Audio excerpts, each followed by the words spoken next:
নমস্কার, আমি শ্রীমন্ত চক্রবর্তী। আপনারা নিশ্চয়ই এর মধ্যে জেনেই গেছেন যে ফাটকা বলে একটা সিনেমা আসছে। আমি সেই সিনেমার লেখক এবং পরিচালক।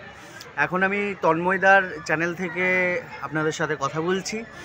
দাদা আমাদের খুব কাছের মানুষ। তো যেটা বলছিলাম সেটা হচ্ছে যে ফাটকা আসছে, এবং এই ফাটকা সিনেমাটা আমি প্রায় 1 বছর 3 মাস সময় ধরে বানিয়েছি। মানে 2023 সালের জুন মাসে আমার স্ক্রিপ্ট লেখা শুরু হয়েছিল, এবং 2024 সালের সেপ্টেম্বর মাসে এসে পরে আমি সিনেমাটাকে কমপ্লিট করেছি।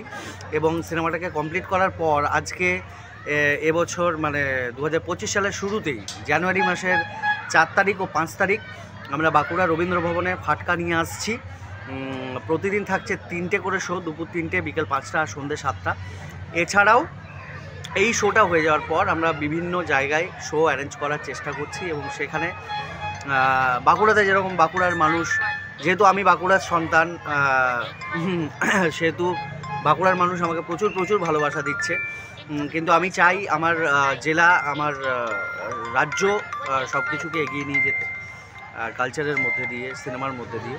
তো আপনারাও আমার সাথে থাকুন, যদি পারেন ফাটকা দেখতে আসুন। মানে ফাটকা দেখতেই হবে, ঠিক আছে? ফাটকার যাতে ফাটকা একটা সফলতার জায়গায় পৌঁছয় সেইটুকু আশীর্বাদ করুন আমাদেরকে। ব্যাস এটুকুই বলার ছিল। সঙ্গে আমরা আজকে পিকনিকটা একটু দেখে নিই। Thank you. হ্যাঁ, আর বিহারীনাথ পাহাড়ে আমরা পিকনিকটা একটু দেখে নিই।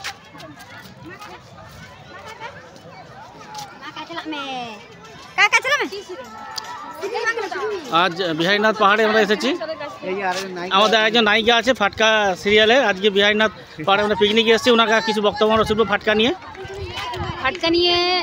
একটাই কথা বলবো, সেটা হচ্ছে যে ফাটকা ফাটিয়ে আসছে, আর ফাটাফাটি সিনেমা, সেটার জন্য সবাইকে দেখতে আসতে হবে। আর আমাদের যিনি ডিরেক্টর আছেন শ্রীমন্ত চক্রবর্তী, উনি সিনেমাটিতে অভিনয়ও করেছেন। ওনার কাজ এতটাই অসাধারণ যে আপনারা দেখলে জাস্ট একটাই কথা বলবেন, মানে মনটা মুগ্ধ হয়ে যাবে, আমি এটুকু বলতে পারি। আর একটা কথা বলবো, সেটা হচ্ছে যে কি উনি অ্যাক্টিং শেখান, শ্রীমন্ত চক্রবর্তী অ্যাক্টিং শেখান। তো অ্যাক্টিংয়ের ক্লাস থেকেই আমি অডিশনটা দিয়েছিলাম, আমি শিখে পর। তো ওনার মানে আমার ভূমিকা, মানে আমার ওই পুষ্প চরিত্রটি করার ক্ষেত্রে ওনার ভূমিকা অনেকটা, উনি অনেকটা চরিত্রটাকে হেল্প করেছেন গড়ে তুলতে। উনি না থাকলে হয়তো চরিত্রটা হতো না। তো একটু আসুন, আমি মেকআপ আর্টিস্ট হিসেবেও কাজ করেছি, কাজটা দেখুন আর ভালোবাসা দিন, আর কিচ্ছু বলবো না। জানুয়ারি 4 তারিখ আর 5 তারিখ রবীন্দ্র ভবনে 3টে করে শো থাকছে, দুপুর 3টে, বিকেল 5টা, সন্ধ্যে 7টা। সবাই আসুন, সবার ভালো লাগবে। আর অবশ্যই মতামতটা জানাবেন। বাকিটা তো স্যার বলবেন, স্যার আছেন।